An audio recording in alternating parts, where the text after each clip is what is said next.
Crime thriller படங்களுக்கு எப்பவுமே ரசிகர்கள் மத்தியில தனி டிமாண்ட் தான். அந்த ஜானரை ரசிக்கும் பார்வையாளர்களை தாண்டியும் பொது பார்வையாளர்களுக்கும் விருப்பமான ஜானர் இந்த கிரைம் த்ரில்லர்.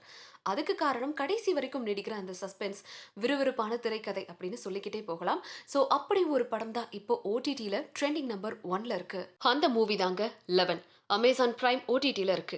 நவீன் சந்திரா முதன்மை கதாபாத்திரத்தில் நடிச்சிருக்கிற இந்த படத்தை அறிமுக இயக்குனரான லோகேஷ் அஜில்ஸ் இயக்கியிருக்காரு. டி இமான் மியூசிக் கம்போஸ் பண்ணியிருக்காரு. இப்போ சோஷியல் மீடியாக்கள்ல இந்த படத்தை பத்தி நிறைய பேரும் அவங்களுடைய பாசிட்டிவான கருத்துக்களை பதிவிட்டுட்டு வராங்க. படத்துடைய கதை என்னன்னு பார்த்தோம்னா, மர்மமான நபரால ஒரே மாதிரியா பலரும் எரிச்சு கொல்லப்படுறாங்க. அதை விசாரிக்கிற அதிகாரி விபத்துல சிக்கிறாரு. அதனால இந்த வழக்கு உதவி ஆணையர் அரவிந்தன், அதாவது நவீன் சந்திரா விசாரிக்க ஆரம்பிக்கிறாரு. சோ அந்த தொடர் கொலைகாரனுடைய நோக்கம் என்ன, அவனை ஹீரோ எப்படி புடிச்சாரு அப்படிங்கிறது தான் இந்த 11 படத்துடைய கதை. எந்த விதமான தேவையில்லாத காட்சிகளும் இல்லாம நேரடியா ஸ்டோரிக்குள்ள நுழையுது இந்த திரைப்படம்.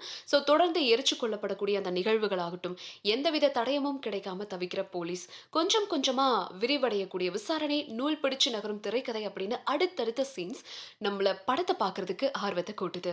படத்துடைய சிறப்பான விஷயம் என்னன்னு பார்த்தீங்கன்னா, படத்துடைய ஃபிளாஷ்பேக் தாங்க.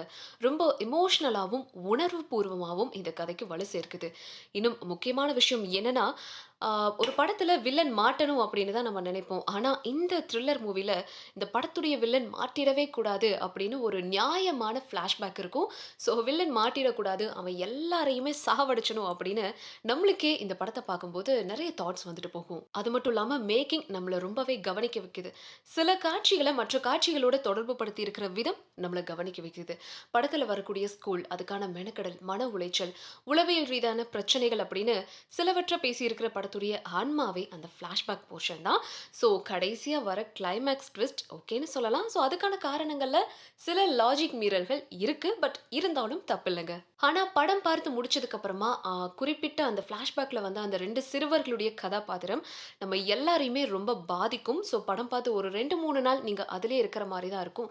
சின்ன சின்ன குறைகள் இருக்கலாம். பட் தப்பில்ல. பட் இருந்தாலும் விறுவிறுப்பான திரைக்கதையில இருக்கிற சில சர்ப்ரைஸ் அம்சங்கள உள்ளடக்கிய இந்த திரைப்படம் இந்த வாரம் ஓடிடில பார்க்கலாம். ஸோ அமேசான் பிரைம்ல இப்போ இது நீங்க பார்க்க முடியும்.